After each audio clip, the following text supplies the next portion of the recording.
You remember the dialogue from Knives Out Glass Onion? It's so dumb. It's so dumb, it's brilliant. No, it's just dumb. Yep, that pretty much summarizes this film.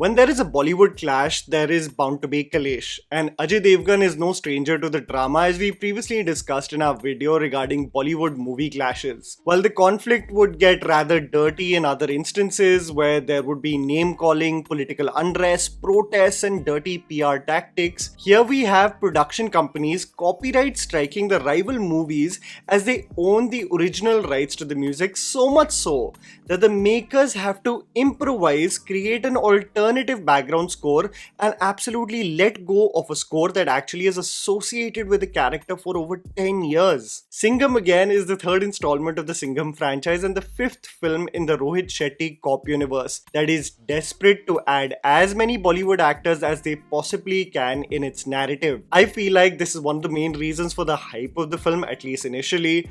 A movie casting so many actors in one film, so much so that the makers even showcase the way they make their entries, that it's bound to motivate their fan bases to appear on the opening weekend. In this instance, we have Bajirao Singham, played by Ajay Devgn, who is happily married to Avni, played by Kareena Kapoor. As Singham is the righteous cop that he is, he arrests Omar Hafiz, played by Jackie Shroff, in broad daylight on the streets of Kashmir, much to the dismay of Danger Lanka, aka Zubair, played by Arjun Kapoor. And so commences the saga, or the poor imitation of Ramayana, as Zubair kidnaps Avni and Bajirao makes sure to rescue his wife with the help of his cop team that includes Ranveer Singh as Simba, Deepika Padukone as Shakti Shetty, Tiger Shroff as Satya, and Akshay Kumar as Suryavanshi. The journey in rescuing Avni is primarily the premise of Singham again, and the only thing that Rohit Shetty has left to be guessed by the audience after dropping that 5-minute trailer is how the hell does Chulbul Pandey come into the mix of all of this? Does the film at least guarantee a good time in theatres this Diwali, or is it an absolute dud? Here's me telling you the good and bad aspects of the film so that you guys can ultimately decide whether to watch Singham again in theatres or not. The good. Ajay Devgn and Arjun Kapoor. From the trailer, it became pretty apparent that Arjun Kapoor really seemed to fit well in this universe. In a trailer that seemed more like a mixed bag, Arjun unanimously stood out as someone who understood the pitch of this commercial film. Talk about copyright issues, and Ajay Devgn and his towering presence in Kashmir becomes stunted as he is not associated with his original score. And what seems like this makeshift tune created by Ravi Basroor that at odd intervals screams Singham just pales in comparison to the OG. Ajay more than makes up with his acting performance for the fierce nature of Singham that he channelizes so effortlessly and has for so many years. This aspect of his performance especially stands out in the manner in which he confronts Zubair when questioned about his righteousness and loyalty towards India. Arjun Kapoor, however, has never been presented in such a badass avatar in his entire career. His introduction shot as he causes havoc in a police station is the highlight of this film, truly embodying the essence of Ravan, causing carnage all around him with ruthless vengeance and violence. Arjun and Ajay seem to be the only actors taking the project seriously, as most people either strolled through this film or overacted to the point of making the film tough to watch. I must say, when Ajay says that Bajirao Singham ko dekh ke hi log seeti ya taali marte hain, I instantly started clapping. Both of them understood the assignment. It just should have been in a better film. The film will fit the box of doing business in theatres, and the moment it'll come on a streaming platform, you'll wonder how was this crap even celebrated. I wish they could have had even a more iconic face-off with each other when Ajay and Arjun get into hand-to-hand combat in the second half of the film, but I'll tell you exactly why this aspect of the film just entirely becomes underwhelming. Momentary flashes of entertainment. There are fleeting moments where Singham again is partially entertaining. I genuinely seek to look at a silver lining, even if it is few and far between. And I have to say, in the 2 hours and 24 minutes, you literally have to be an optimist to really look at the glass half full. There are moments where Singham is getting accustomed to Gen Z slang like situationships, benching, and ghosting, which extracts some carefree and fun moments. Ranveer Singh is primarily utilized for gags in this film, even though they are completely misplaced. being integrated into the screenplay near the concluding moments where the film should take itself seriously. I mean, for God's sake, they literally are crashing a wedding as a comedy gag when the supposed Ramayan Yudh looms around the corner.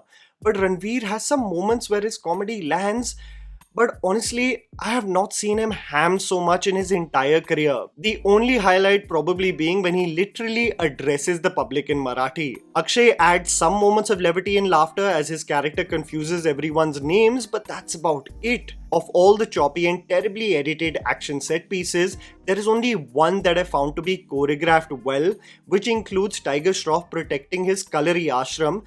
This is where you see not only an integration of mixed martial arts, but also a good integration of smooth camera movement, allowing you to perfectly see each movement from start to finish.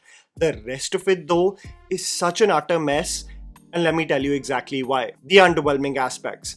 Terrible score and action choreography. As I previously said, the background score is altered due to a clear problem regarding ownership of the music. The essence of these movies has so much to do with the way the heroes are presented, and Ajay Devgn and Singham not being associated with the original score dampens really the overall impact. The film is inundated with chants of Jai Shri Ram, which are more forced than seeming like organic representations of the characters in the film. The biggest issue I felt that Singham again faces is the lack of impact in its action choreography that is haphazardly edited and deliberately sped up in several instances. See, Ajay Devgn has aged, and he is of course not going to have the same agility he had in 2014. So most of his action set pieces are either associated with shaky cam, a means to mask the lack of agility, or has so many cuts with each blow changing the orientation and POV of the characters that they lack the impact of even the massy pit Singham was once associated with. I can't tell you how bad it is when Deepika Padukone's character is introduced. More on that later.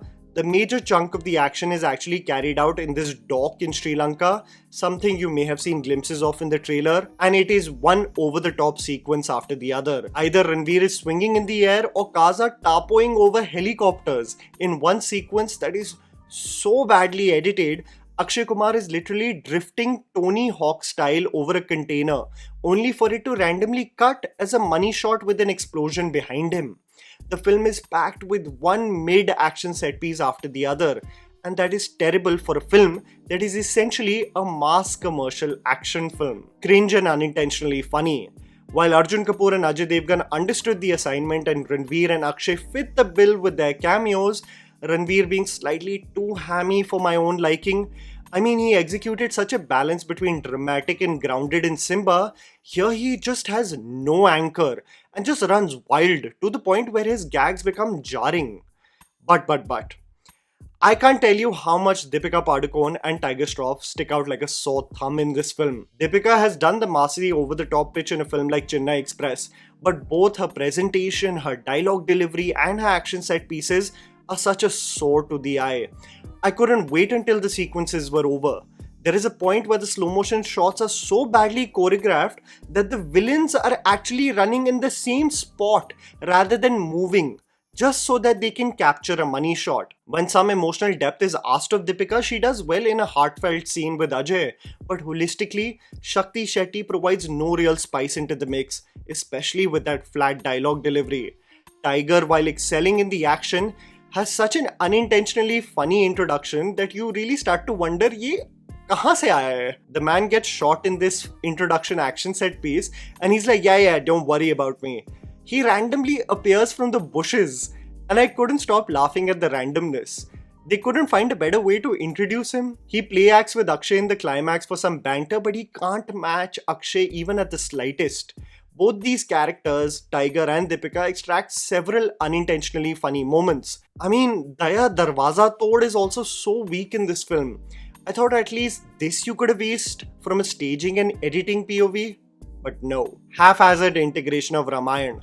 The film takes inspiration from the Ramayana and throughout the screenplay showcases visuals of the Ram Leela conducted by Kareena Kapoor and how they tie into the mission at hand.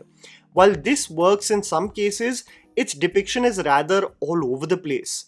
The Ramayana parallels become not only about the characters and who they represented, but a crash course and tour guide of the legitimacy of the epic tale and its geographical locations. The storytelling literally takes breaks in the middle to become lessons from school, spoon feeding the audience every step of the way, reminding you that you are anyway dumb to deduce what is happening on the screen, so I, like a teacher from school, will explain it to you once more. Sir, Simba को पहुंचने में 3 घंटे लगेंगे. So let's take a break to do a tour in the exact place in Sri Lanka where Lord Hanuman's footprint is there. The moment you see it, sir, Simba land हो गया. Huh? It's a manipulative way to pique the interest of the viewer with the same घिसा पिटा हुआ dialogues like ये नया भारत है, घुस के मारता है, and where a crowd of Kashmiri youths come and say, Sir, पत्थर फेंकना ना बड़ा old fashioned हो गया है.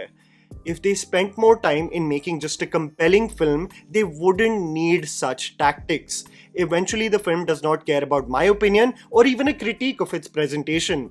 It's a brain rot of cameos dispersed throughout the screenplay, leaving very little to surprise you. Well, because the movie also presented 90% of the story in its trailer. The only surprise being Salman Khan's cameo as Chulbul Pandey, right? I can't tell you how much of a low effort and forced cameo it is. It is so forced, reeking of such a dearth of creative expression that I think Salman would have benefited from not having it only. It's a favor and a man sticking to his word of doing it and nothing else. Its sheer presence annoyed me because I can tell that they don't even have an idea of how to explore his character in this universe. When there are visuals of the old Singham dispersed throughout the screenplay, you realized how we were better off than in 2024 with commercial Hindi cinema.